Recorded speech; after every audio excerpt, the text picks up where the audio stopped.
institution we swore to defend. Maraming salamat po. Yes. Thank you. Madam President, may I make Yes, we recognize Senator Zubiri. point of order. Madam President, point of order. Under Section 93, 94, 95 on Unparliamentary Acts and Language, I just want to point out that the video that the lady senator presented was obviously opinionated, a propaganda tool, right? It's should be stricken off the record, Madam President. And it's unparliamentary. We've seen videos presenting evidence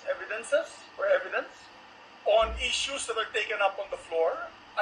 Senator Tulfo always comes up with videos showing people being mobbed, people being abused for the information of this body to act on that particular issue.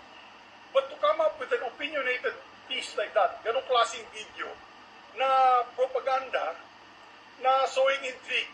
Kasi ako, Madam President, hindi naman ako sang-ayon sa people's charter change. I was the first one in this institution who fought that kind of move with the PI. And all of us together, kaming lahat, for the first time in the history of the Senate, 24 senators tumayo dyan at pinasapo natin yung Contra People's Initiative, the fake People's Initiative, na talagang kinall out natin yung lahat ng grupo ng tumutulak nun, from the Speaker and even Malacanang, kinalaban natin. Kaya wala kaming kinalaman dyan. Bakit sinama kami dyan sa propaganda na yan? Na dahil kami, Duwag 11? Ano ba yan? Bulaga 11? At grade 13? That should not be shown here. Because what will stop us now, Madam President, for that lady senator, that we come up also with a propaganda video here, papalabas din namin, yung mga sala nila. Kung ano-ano, hindi naman kami ganyan. No? To gain traction, to gain views and publicity, will destroy our fellow colleagues here. Walang ganyanan. Ako, hindi ako nagagalit. Kilala niyo ako. Ako pinaka-amiable dito. Mahal ko kayong lahat. Pero hindi tama yung pangyayari niyo. Hindi ba? Kung galit po kayo, salita po siya dyan, mag-aalis siya sa gobyerno niya. Mag-aalis siya sa kapatid niya. Murahin niya kapatid niya.